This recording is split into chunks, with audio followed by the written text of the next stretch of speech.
अखिल भारतीय विजयवर्गीय वैश्य महासभा के राष्ट्रीय अध्यक्ष बने महेश विजयवर्गीय कोटावाले पर महिला प्रत्याशी शुभांगी विजयवर्गीय ने फर्जी मतदान कर जीत हासिल करने का आरोप लगाया है, जिसको लेकर शुभांगी विजयवर्गीय अनशन पर बैठ गईं। उन्होंने कहा कि दोबारा मतदान करवाए जाने चाहिए क्योंकि ये मतदान पूरी तरीके से फर्जी हुए हैं। उन्होंने चुनाव में खुलेआम आदर्श चुनाव आचार संहिता का उल्लंघन करने का भी आरोप लगाया है। उन्होंने कहा कि अखिल भारतीय विजयवर्गीय वैश्य महासभा अपने आप में एक अलग पहचान रखती है, लेकिन जो राष्ट्रीय अध्यक्ष धोखाधड़ी से बने हैं, उन्होंने निष्पक्ष चुनाव नहीं करवाए हैं और चुनाव में खुलेआम आदर्श आचार संहिता का उल्लंघन किया गया है, जिसको लेकर उन्होंने सरकार से मांग की है कि इस चुनाव को खारिज किया जाए और फिर से मतदान करवाए जाएं। अखिल भारतीय विजयवर्गीय वैश्य महासभा के महासभा अध्यक्ष पद के लिए 5 साल में एक बार चुनाव होते हैं, तो उसी चुनाव में कैंडिडेट होने के नाते मैं प्रत्याशी के रूप में खड़ी हुई और मैंने जयपुर के सेंटरों पे जाके निरीक्षण किया तो मैंने वहाँ देखा जयपुर में टेबल पे ही बैनर लगा हुआ था और जयपुर के 5 सेंटर में ऐसे हैं जहाँ पैम्पलेट रखा हुआ था, इंक का एक डॉट लगाया गया है और बिना आईडी कार्ड के ही सबको वोट दिलवाए जा रहे हैं।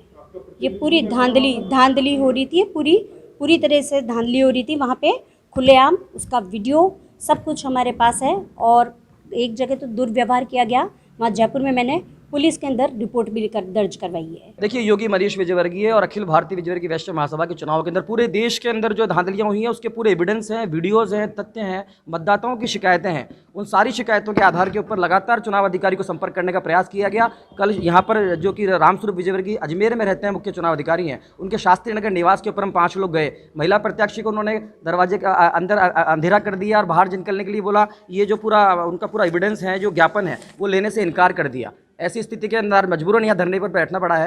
ये ज्ञापन उन्होंने नहीं लिया, स्वीकार कर। इसके पूरे वीडियोज़ हैं और पूरे देश भर से तथ्य हैं जो कि हमारे पास हैं। अगर ये मामला यहाँ नहीं निपटता तो निश्चित रूप से न्यायालय के अंदर जाएंगे और लोकतंत्र के नाम पर भीड़ तंत्र जो बन गया है, जिन लोगों को पहले से मंचमाला पद मिलते आए हैं, आगे भी मिल रहे हैं, ऐसी पूरी व्यवस्था को इन्होंने खंड खंड करके रख दिया है। पूरे देश का युवा और पूरे देश की महिलाएं मैक्सिमम साथ के अंदर है, तो इसके अंदर पूरा विरोध कर रहे हैं कि और यहाँ पर गंगानगर से भी आए, सब लोगों से है। लेकिन यहाँ अधिकांश लोग जो हैं, इनके जो पोलिंग एजेंट है वो इनके रिश्तेदार हैं, इनके जो आज तक जो पद मिलते हैं वो लोग हैं। पूरा सिस्टम इन्होंने इस तरह जाम कर दिया है कि जहाँ पर एक बहुत बड़े तबके को उठा दिया गया है। करीब 1 लाख विजयवर्गीय पूरे देश में है, लेकिन मात्र 38,000 उन लोगों को मत इन्होंने मेंबर बनाया जो इनके जानकार है, रिश्तेदार है, परिचित। मैक्सिमम उन लोगों को बनाया गया। संविधान के अंदर 10 रुपये लेकर प्रोविजनल मेंबर बनाने का इन लोगों ने उसकी अवहेलना करी। अहमदाबाद समाज के अंदर 5 साल से उन्होंने 10 रुपये भी नहीं दिए और सबको मेंबर बना दिया गया। मतलब मन माफिक तरीके से मेंबरशिप हुई। ये पूरा फर्जीवाड़ा महासभा में चल रहा है। धांधली का आरोप तो हर कोई भी लगा सकता है, आम बात है। हर आदमी वो हारने वाली बात है कि हारी बिल्ली खंबे नोचने वाली बात है। और जबकि वो प्रत्याशी जो कह रहा है वो सेकंड दौर पे चल रहा है, फर्स्ट में महेश जी चल रहे हैं। ऐसा कुछ भी मुझे हिसाब किताब नहीं लगा कि कहीं की धांधली हो। आज भी इन लोगों को बुलाया, हमने हर तरह से संतुष्ट करने की कोशिश की है और संतुष्ट किया है और वो खुद भी कह रहे हैं हम आपकी व्यवस्था से संतुष्ट है। और हमारे अजमेर प्रदेश के अंदर तो सारी व्यवस्था एक्यूरेट व्यवस्था चलती है सारी। जैसे विधानसभा और लोकसभा के चुनाव होते हैं उसी तरह से हमने चुनाव करवाए हैं, उसी तरह से काउंटिंग हो रही है। सारी व्यवस्था टेबलें वगैरह उसी तरह से लगाई हुई है। सभी के प्रत्याशियों के प्रतिनिधि बिठाए हमने, इनको ही बोला हमने कि आप अपने प्रतिनिधि बिठाइए, आप बैठिए। तो कुछ देर तो बैठे और उनके पास में सक्षम नहीं है किसी को बिठाने के लिए प्रतिनिधि, तो उसकी तो हमारी भी जिम्मेदारी नहीं है। ताज़ा खबरों के लिए देखते रहें सरेराह न्यूज़। अपना फ़ोन उठाएं और सब्सक्राइब करना ना भूलें।